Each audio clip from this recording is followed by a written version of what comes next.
Willie D Live. What's up, family? Travis Hunter's wedding to his longtime girlfriend, Liana, has been raising red flags ever since he proposed. The two college graduates got married in May despite warnings from strangers online, as well as public figures in the NFL world and social media.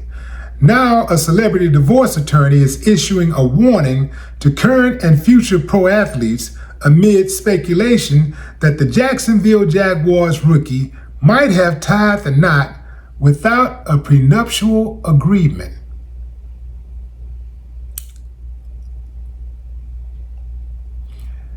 Say, fam, if you've been following this, you know what time it is, and you know how it goes.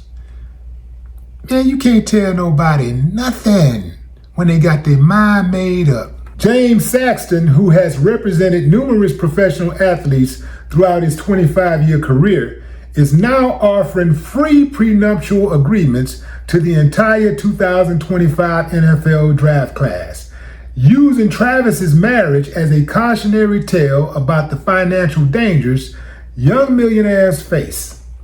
Check this out, fam.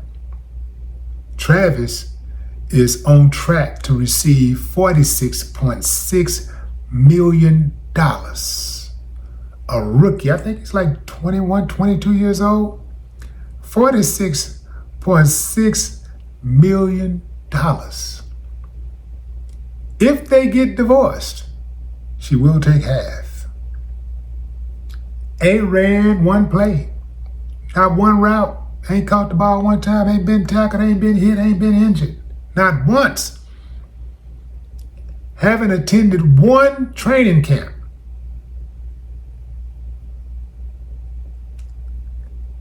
And she gonna walk away with half when it's over. And it's gonna be over. So here's the thing, I tried not to say anything, but look, I ain't here for Travis. I'm here for y'all. Fam, I gotta give you the tough love. I know everybody say, man, mind your own business, man. That's their thing. They gonna do what they want. And that's right, that's true. They are gonna do what they want. That's why I'm not even worried about Travis. I'm not speaking on Travis. I'm just using his situation as what they call it, a case. It's a case reference, right? That man is a boy in love. You know, he gonna do what he wanna do. He already said it. Don't worry about us. Worry about yourself. You know, stop worrying about what Travis is doing. But I can say this to all the other youngsters out there who haven't made their minds up yet. You know, the game is, man, sign that prenup.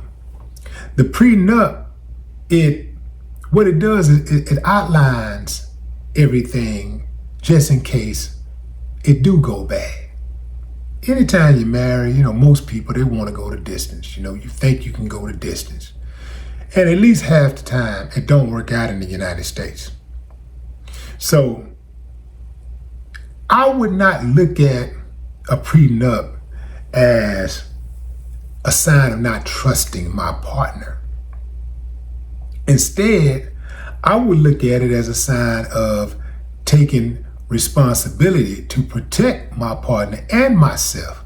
I think it's very mature to sign a prenup. I think people that don't, and they try to say, well, you don't trust me, these are people that are in their feelings. These are people that are trying to gaslight you. Has nothing to do with whether you trust somebody or not. It has everything to do with properly planning. In fact, if I was someone getting married to a person who had a bunch of money, had a whole lot more than me, and they didn't want to do a prenup, I would, say that I would take it as a sign of their unconditional love. But I also would think to myself, she ain't that smart. She can't be that smart. No matter how much I love her, no matter how much I say I love and all this type of stuff, things happen, you know? And beyond things happening where these relationships, they all end by force or choice. Every single relationship ends by force or choice, but they're going to end.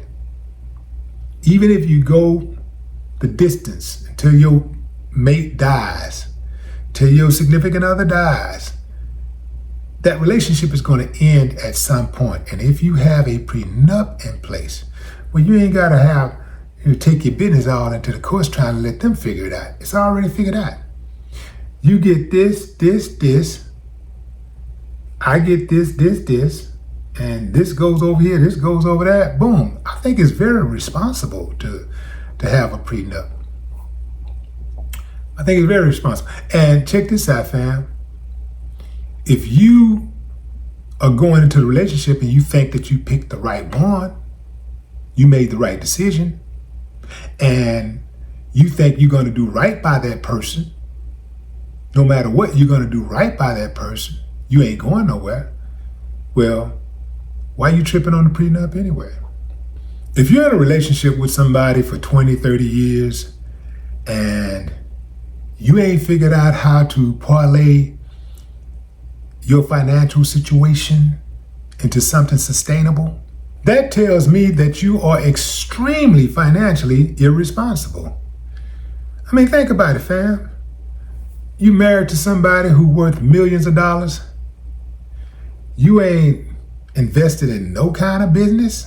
You ain't got yourself something, like some type of something on the side, even if it's a foundation or something, where, you can maintain having a foundation. You working for a foundation, you putting in the work, you put yourself on the payroll, bam, something, get yourself buy a couple of houses or something. Now, you take your little money and buy you a couple of houses or something. Now, these are the houses that you bought. And now that money goes into a separate account. You ain't got to go all out and try to be a real estate tycoon, but get a few properties, get something that you can call your own. And that way you got something.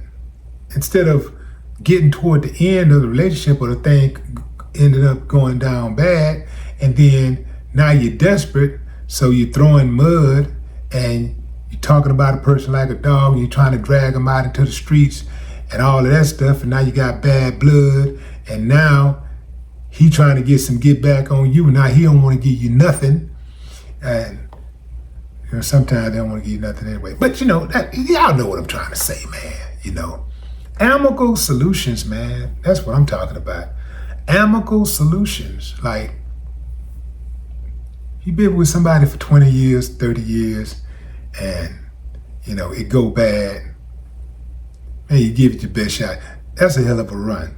20, 30 years is a good shot. That's a good run, Anybody that's been together for 20, 30 years, they done gave it a damn good shot. And so, if it ends from there, you can't be too mad because, hey, at the end of the day, just be realistic, fam. Let's not be naive. Sometimes people do grow apart. Sometimes, when you meet somebody when you're young, you have the same interests. Maybe you both like going out. Maybe you both like hanging out all the time. You both like having a bunch of company at your house. You don't have any like grand ambitions. Maybe the guy is a star athlete, right? And maybe this woman in the beginning was cool with just being a housewife. But now she wants more. She wants to go get a law degree. She want to go out and, pursue her engineer degree. And he's like, oh, wait a minute. How you going to have time to do that? How you going to, you're going to be taken away from time that you doing stuff with me and doing stuff for me. And that's going to cause friction. Both sides are going to be resentful. He's going to be resentful that she's no longer catering to his every need, and she's going to be resentful that he's not supporting her dreams. So that friction is going to cause a separation. And it's also going, like I said, when you start with the resentment, here comes the disrespect. Once that disrespect come in, oh man, you lose trust. And you know how Betty Wright said it. You know the great Betty Wright said, no trust, no relationship. And she hit the nail on the head. But what say you, fam? Drop a comment. I'd love to hear your thoughts. No more talk.